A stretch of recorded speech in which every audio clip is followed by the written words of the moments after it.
Have you ever felt completely misunderstood in a conversation? Like your message just vanished into thin air. Or maybe you've been on the receiving end of a promise, a commitment that just wasn't met. Left you scrambling maybe, or feeling, well, disappointed, or, maybe the tables were turned and you had to deliver news you knew would be tough for someone to hear. Communication, especially when it comes down to setting and managing what people expect, it really is a subtle art, isn't it? Welcome to the Deep Dive. This is where we take your source material, unpack it, and pull out the most important nuggets of knowledge for you. Today, we're diving into a really insightful guide titled Management English 8, Managing Expectations and Escalations.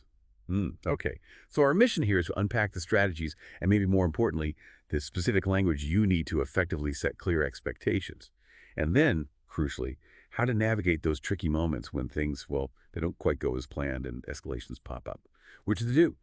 We'll explore why mastering these skills isn't just about, business efficiency. It's absolutely crucial for building trust, getting better results, and keeping relationships strong, both professionally and, frankly, even in your personal life, too. Yeah, it's quite remarkable, actually, how using the right words, the right approach, can genuinely transform what feels like a potential conflict into a real opportunity for more clarity, for continued collaboration. It just shifts the whole dynamic. Okay, let's start right at the foundation then. What exactly is managing expectations? I mean, it sounds simple on the surface, but this guide makes it clear. It's way more nuanced than just like telling people what's going to happen. Exactly. The source defines it pretty clearly as effectively and efficiently setting, agreeing, and meeting stakeholder expectations.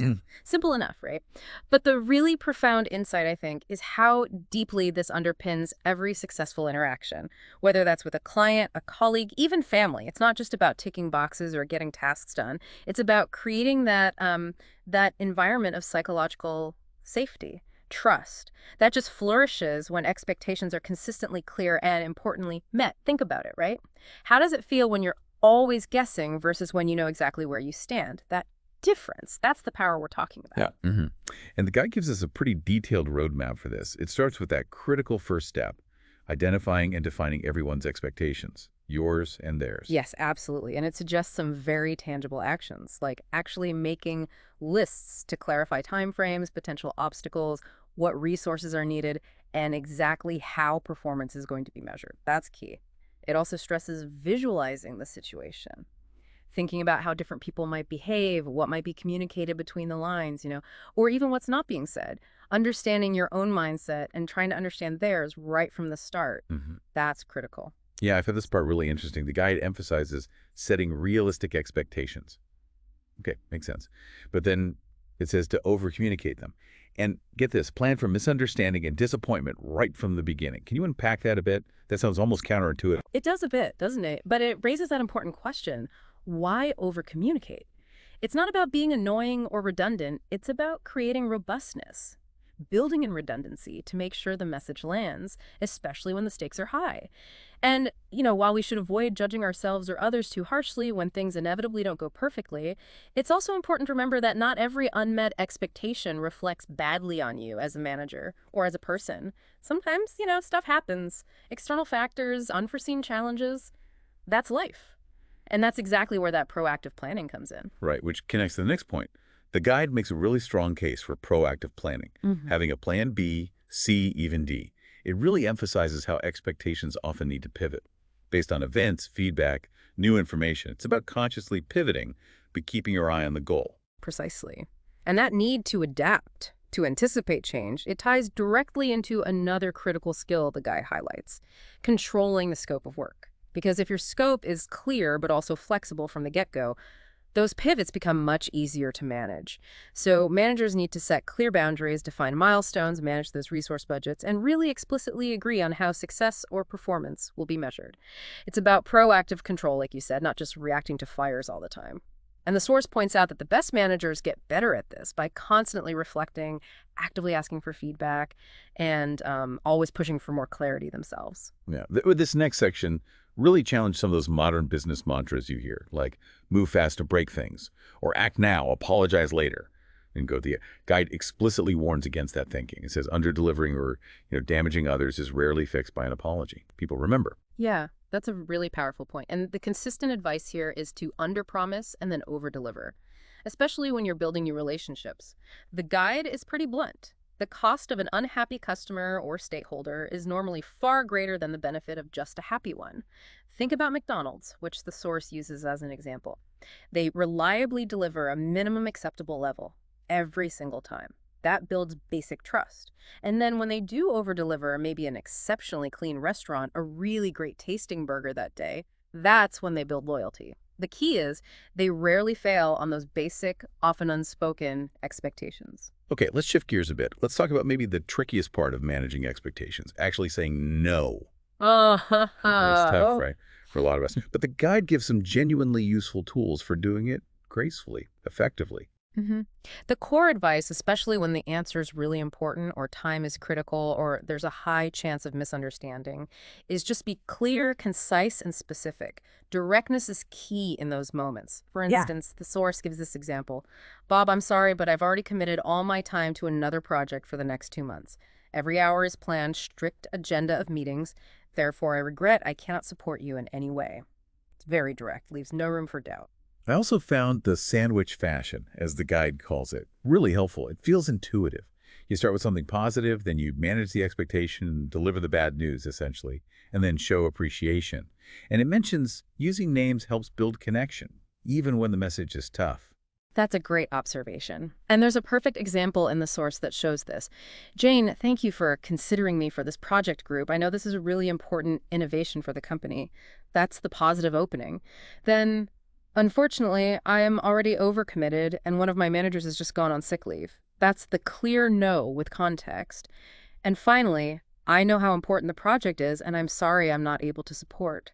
That's the appreciation and empathy closing. It maintains that rapport, shows empathy, even while setting a firm boundary. It acknowledges their effort, the importance of their request. It softens the blow without being unclear. What about those times, though, when you need to kind of signal no without actually using the word no? Maybe in cultures where being too direct is seen as, well, rude. Right. The guide suggests using softening words. Things like, unfortunately, regrettably, sadly, maybe even tragically, depending on the context. So for a social event, maybe, sadly, I can't join. It conveys the meaning more gently.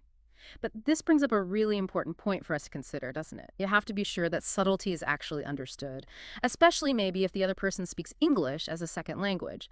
That nuance, it could easily get missed. Makes you wonder how often we might think we're saying no politely, but the other person hears a maybe, or vice versa. Good point.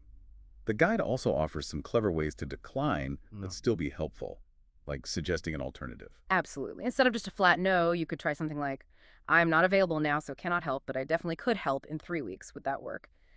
It shifts it from refusal to problem solving together. Or, if you want to keep an option open, even if it's a long shot, maybe, Jeff, my diary is really jammed next week. Let me see how things go. Can I get back to you?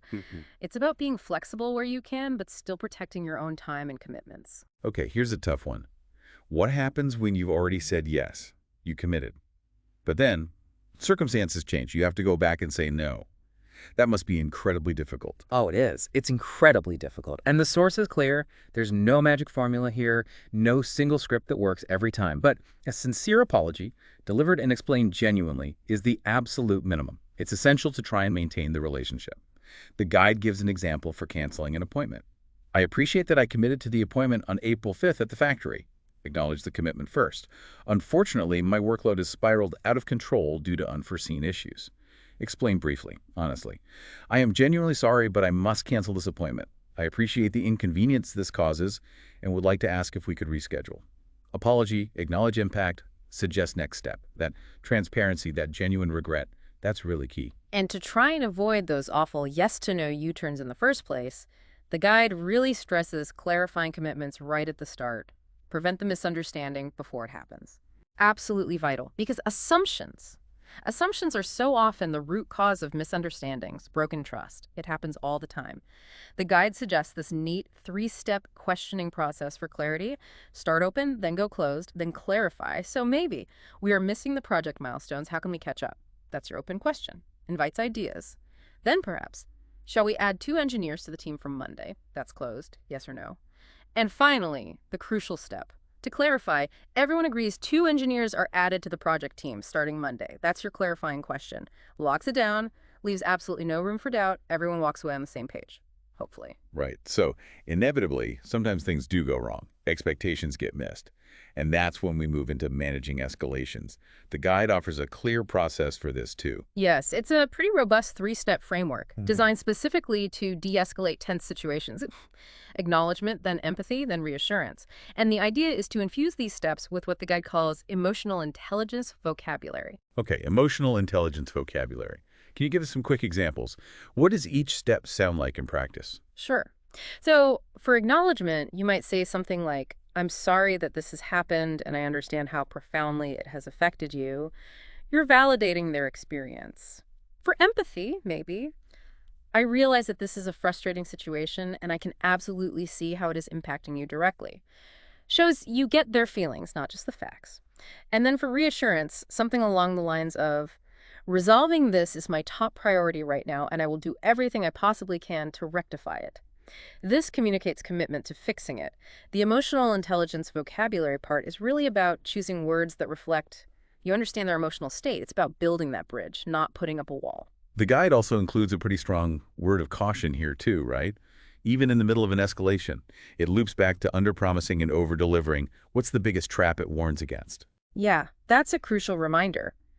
The biggest pitfall, according to the source, is that people listen, but then they tend to remember what they wanted to hear, not necessarily what was actually said. So managers or anyone in that situation needs to speak with extreme clarity, confirm understanding, get explicit confirmation back. The guide even gives a phrase for dealing with, say, an angry customer. Mr. Jones, I am sorry, but I simply can't continue this conversation if you are using that type of language. Setting a boundary. If you stop using such language, I will do all I can to help resolve this for you. Then offering help conditionally, it maintains control while signaling willingness to engage constructively. And finally, to wrap this section up, the guide gives a very useful list of phrases not to say. These seem obvious maybe, but why are they specifically so damaging in these interactions? Oh, this list is gold because these phrases aren't just, impolite. They are emotional dead ends. Things like, as I said before, ugh, or calm down, never works, does it? It's our policy. That's not my fault, or that's not my job. Or the classic, you're wrong. What they all have in common is they shut down communication instantly. They basically tell the other person, your feelings don't matter, or I'm not listening, or I'm just deflecting. It just destroys any bridge you might be trying to build, makes de-escalation almost impossible, and it really damages trust.